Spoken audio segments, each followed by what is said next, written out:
မင်္ဂလာပါဗျာယခုမြင်တွေ့နေရတဲ့ပုံကတော့ CLC အုပ်တွေနဲ့ကျွန်တော်အုပ်နေရန်တစ်ခုစီနေတာဖြစ်ပါတယ်ဒီလို CLC အုပ်နေတဲ့စီရဲ့နေရာမှာကျွန်တော်ကတော့ the best ဘီလက်မီကော်ကိုသုံးပါတယ်တခြားကော်တွေလည်းသုံးလို့ရပါတယ်ယူရီးယားဝင်တဲ့မီယောင်းတစ်စိတ်ကော်တို့ကော်အိတ်အနီတို့သုံးလို့လည်းရပါတယ်တို့အတွက်ကြောင့်အုပ်စီတဲ့နေရာမှာဘီလက်မီသဲတိအချိုးသုံးနဲ့လည်းစီလို့ရပါတယ်ကျွန်တော်ကတော့ဘီလက်မီအုပ်ကိုစီတဲ့နေရာမှာကျွန်တော်တို့ CLC အုပ်စီတဲ့နေရာမှာဘီလက်မီကော်ကိုအဓိကထားပြီးသုံးပါတယ်ဘာဖြစ်လို့ဘီလက်မီကော်ကိုသုံးရခြင်းလဲအဖြေရှိပါတယ်ဘီလက်မီကော်ကိုသုံးရခြင်းအပြင်နံရံဒီမှာပြီးသွားလို့ရှိရင်အကွဲချောင်းတွေပေါ်ခြင်းကိုလည်းကင်းဝေးစေပါတယ်ဘီလက်မီကော်ဟာဆိုရင်ဆွဲကပ်အားပိုကောင်းပါတယ်တာမန်ဘီလက်မီကော်တွေတဲ့ the best ပြည်တွင်းထုတ်တဲ့ဘီလက်မီကော်ကဆိုရင်ပို့ပြီးတော့ဈေးနှုန်းချိုတာပါတယ်300တာလည်းပို့ပြီးတော့ကောင်းပါတယ်နိုင်ငံခြားလာတဲ့ကော်တွေကဆိုရင်အိတ်သေးပါတယ် the best ကော်ကတော့အိတ်လည်းကြီးပါတယ်ဈေးလည်းတင့်တယ်ပါတယ်ဒီလိုဘီလက်မီကော်ကိုသုံးခြင်းအပြင်ပြီးသွားလို့ရှိရင်နိုင်ရန်အကွဲချောင်းတွေကိုညာဆိုအကွဲချောင်းတွေပေါ်တဲ့ဟာတွေကိုလည်းတားဆီးပေးပါတယ်ယခုမြင်တွေ့ရတဲ့အုတ်နေရန်ကတော့အတွင်းဘက်လူစီနေတဲ့အုတ်နေရန်ကကျွန်တော်တို့မီးဖိုချောင်းရဲ့အုတ်နေရန်ဖြစ်ပါတယ်ဒီဘက်အပြင်ဘက်ကတော့ကျွန်တော်ကရေကန်လှုပ်ချင်လို့ရေကန်စီနေတာဖြစ်ပါတယ်တို့အတွက်ကြောင့်ဒီအုတ်နေရန်တစ်ဖက်တည်းကိုပဲကျွန်တော်ကအုတ်ကိုအပြားလိုက်စီခြင်းအပြင်နံရံကိုနှစ်ဖက်အကျိုးရှိအောင်ကျွန်တော်က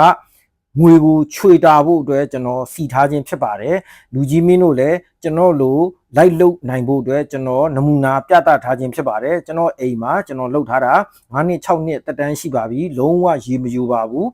CLC အုပ်တွေကဆိုလို့ရှိရင်ရေယူတာကိုလည်းတားဆီးပေးပါတယ်တို့အတွက်ကြောင့်ဒီ CLC အုပ်တွေကိုစီမယ်ဆိုလို့ရှိရင် the best ဘီလက်မီကော်နဲ့စီဖို့အတွက်အကြံပြုပါတယ်ဒီကော်တွေကဆိုလို့ရှိရင်ကျွန်တော်တို့အတွင်း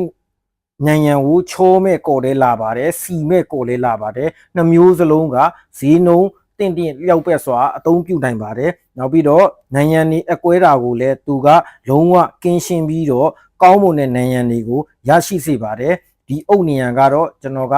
4လက်မ8လက်မ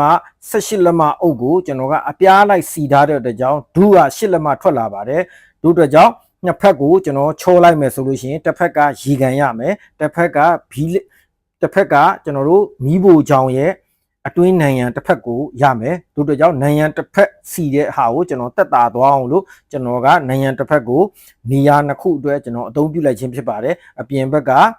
ရေကန်လုပ်မယ်ကျွန်တော်အတွင်းဘက်ကမီးဖိုချောင်းရဲ့နံရံတစ်ဖက်ကိုလုပ်မယ်ဆိုပြီးတော့ကျွန်တော်စီနေတဲ့အပိုင်းပဲဖြစ်ပါတယ်ဒါကတော့ရိုးရှင်းလွယ်ကူစားဘီလက်မီအုပ်ကို CLC အုပ်ကိုစီနေခြင်းဖြစ်ပါတယ် CLC အုပ်ကိုမထားစရာလည်းမလိုထမ်းထားစရာလည်းမလိုကော်ကိုအခုဘီလက်မီကော်ကိုကျွန်တော်တို့လွယ်ကူစွာဖြင့်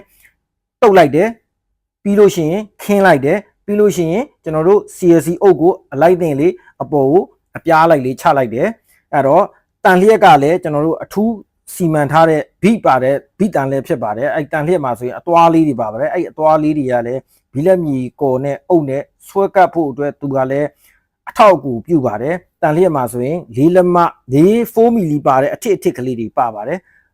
တို့တွေကြောင့်စီပြီးလို့ရှိရင်ကော်တုပ်မယ်ကော်တုပ်ပြီးလို့ရှိရင်အုပ်ကိုထည့်မယ်ရာဘာတူလေးနဲ့ညီညာလေးဖြစ်သွားအောင်မြင်းတိုက်ထားတဲ့မြင်းကြိုအတိုင်းကျွန်တော်တို့အလိုက်တင်လေးထက်လိုက်ရင်ကောင်းမွန်တဲ့အုတ်နံရံလေးရရှိပါတယ်အားလုံးကိုကျေးဇူးတင်ပါတယ်ခင်ဗျာ